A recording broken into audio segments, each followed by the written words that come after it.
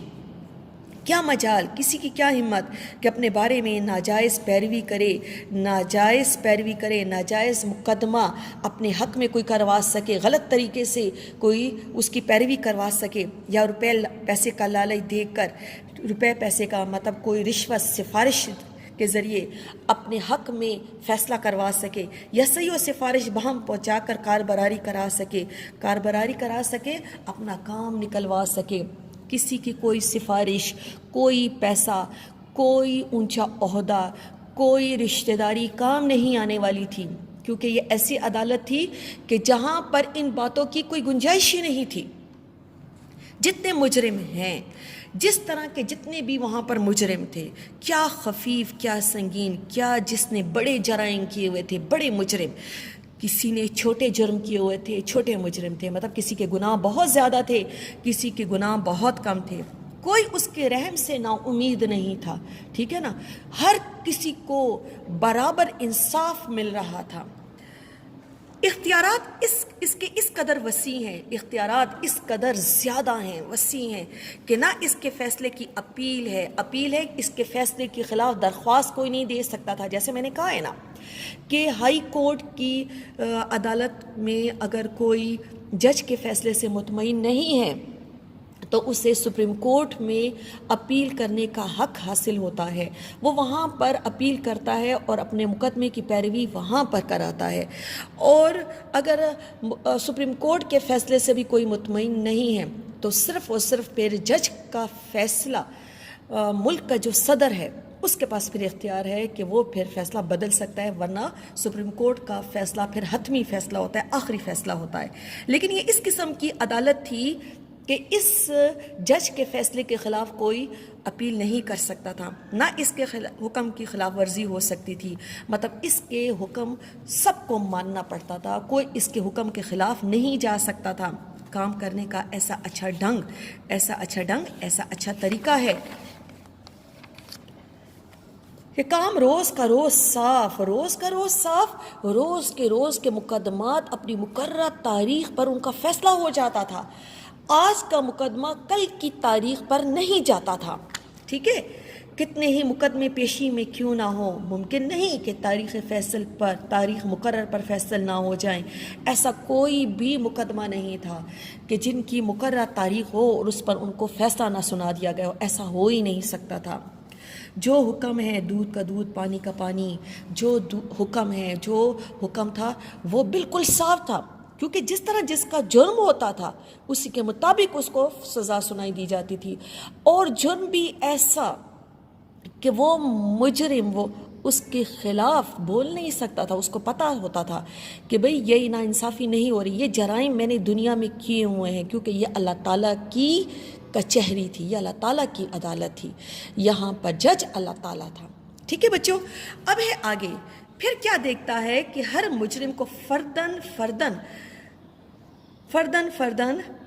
قرارداد جرم کی ایک نقل دی گئی ہے، ہر ایک کو قرارداد جرم کی، جرائم کی ایک نقل دی گئی ہے، ایک کاغذ دیا گیا ہے، ایک فہرست دی گئی ہے کہ وہ اس کو پڑھ رہا ہے۔ اور جتنے الزام اس پر لگائے گئے ہیں سب کو سمجھتا ہے اور اپنی برات کی وجوہات کو سوچتا ہے اور اپنی توبہ کی وجوہات کے بارے میں سوچ رہا ہے. جو الزام اس پر لگائے گئے ہیں وہ تو واقعی وہ سچے ہیں، ان کو تو وہ سچ مان رہا ہے کہ اس کو پتہ ہے کہ بھئی یہ غلط تو ہے نہیں، یہ تو سب کچھ میں نے کیے ہوئے ہیں. کچہری کا خیال نسو کو حوالات کی طرف لے گیا تو دیکھا کہ ہر شخص ایک علیحدہ جگہ میں نظر بند ہے. بچوں آپ کے پاس اپنی کتاب اور پینسل ہونی چاہیے، ٹھیک ہے بچوں، کیونکہ آپ لوگوں کی آن لائن کلاس بھی ہوگی اسی چیپٹر کے متعلق. جہاں آن لائن کلاس آپ لوگ مس کرتے ہیں تو یہ ویڈیو آپ لوگوں کو وہاں پر ہیلپ دے گی. تو یہاں پر دیکھیں بچوں بڑی اہم باتیں ہیں، کیونکہ یہ آبجیکٹیو میں بھی پھر آپ لوگوں کے لیے آتی ہیں کہ ہر شخص ایک الگ جگہ پر نظر بند ہے. اب اس کو دیکھیں، الگ جگہ پر نظر بند ہے. قبر ہر ایک کی الگ الگ ہوتی ہے نا، ہر کوئی الگ الگ قبر میں بند ہوتا ہے. تو یہاں پر یہ چیز قبر کی طرف اشارہ کر رہی ہے. حوالات سے مراد یہاں پر قبر ہے. حوالات میں بھی دیکھیں ہر ایک مجرم اپنی الگ الگ حوالات میں بند ہوتا ہے.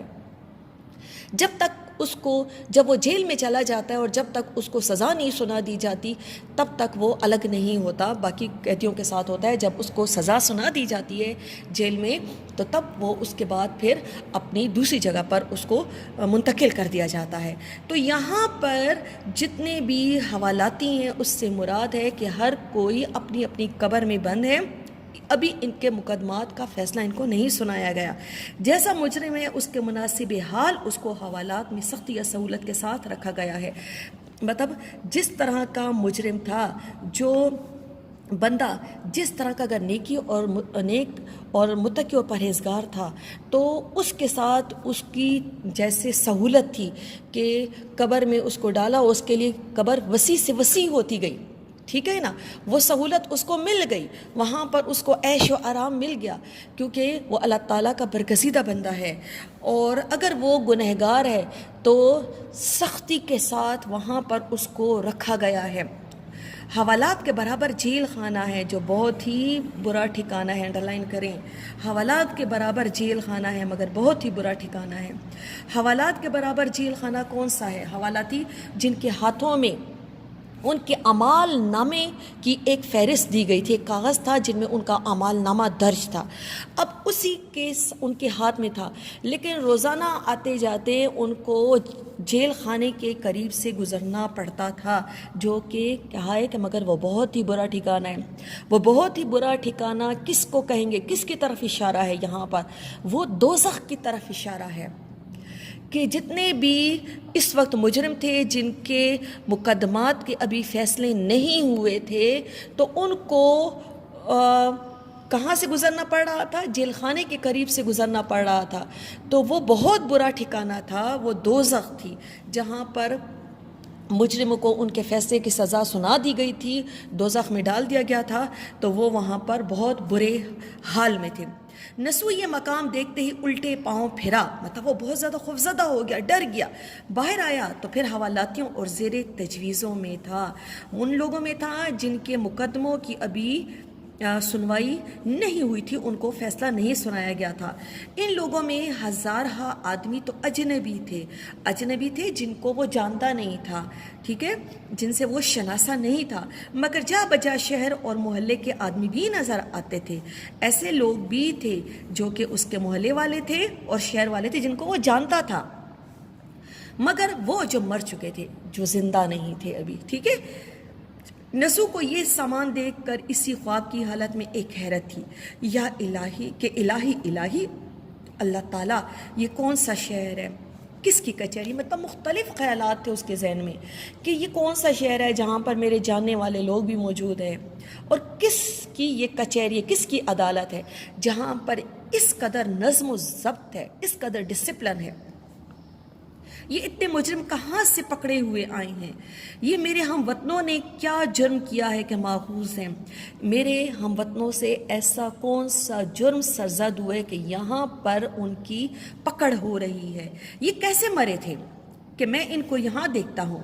اسی حیرت میں لوگوں کو دیکھتا بھالتا چلا جاتا ہے کہ دور سے اس کو اپنے والد بزرگوار انہی حوالاتیوں میں بیٹھے ہوئے نظر پڑے۔ پہلے تو سمجھا کہ نظر غلطی کرتی ہے، مگر غور کیا تو پہچانا کہ نہیں، واقعی میں وہی ہیں۔ دوڑ کر قدموں میں گر پڑا اور کہنے لگا، یا حضرت۔ حضرت کا لفظ ہم عزت کے لیے استعمال کرتے ہیں، حضرت، جناب، قبلہ، بزرگوار، یہ ہم عزت کے لیے استعمال کرتے ہیں۔ ہم سب آپ کی مفارقت میں تباہ ہیں، مفارقت میں ہم آپ کی جدائی میں تباہ ہیں۔ آپ یہاں کہاں کہ آپ یہاں پر کیا کر رہے ہیں؟ باپ، میں اپنے گناہوں کی جواب دہی میں ماخوذ ہوں۔ میں یہ مقام جو تم دیکھتے ہو دار الجزا ہے، انڈرلائن کرے بچوں، یہ مقام جو تم دیکھتے ہو یہ دار الجزا ہے۔ دار الجزا وہ مقام جہاں پر اپنے اعمال کے بارے میں ہر کسی کو سزا یا جزا سنا دی جاتی ہے، اس مقام کو دار الجزا کہتے ہیں۔ خداوند تعالیٰ حاکم ہے، اس جگہ پر اللہ تعالیٰ جج ہے۔ یا حضرت، بیٹا بولتا ہے۔ مکالمے کی صورت میں دیکھیں گفتگو جاری ہے، ٹھیک ہے نا، سوالن جواباً گفتگو جاری ہے، بیٹا سوال کرے گا، باپ جواب دے گا۔ یا حضرت، آپ بڑے متقی و پرہیزگار ہیں، خدا پرست اور نیکوکار تھے۔ خدا پرست اللہ تعالیٰ کی عبادت کرنے والے، نیکوکار نیک کام کرنے والے۔ آپ پر اور گناہوں کا الزام، بیٹا حیران ہے، یہ کیسا ہو سکتا ہے؟ آپ تو بڑے خدا ترس انسان تھے، نیکی کے کام کرنے والے، تو پھر آپ پر گناہوں کا الزام کیسے لگ سکتا ہے؟ باپ کیا بولتا ہے؟ گناہ ایک دو نہیں، سینکڑوں ہزاروں۔ دیکھو یہ میرا عمل نامہ کیسی رسوائی سے بھرا ہوا ہے، اور میں اس کو دیکھ کر سخت پریشان ہوں کہ کیا جواب دوں گا اور کون سی وجہ اپنی برت کی پیش کروں گا۔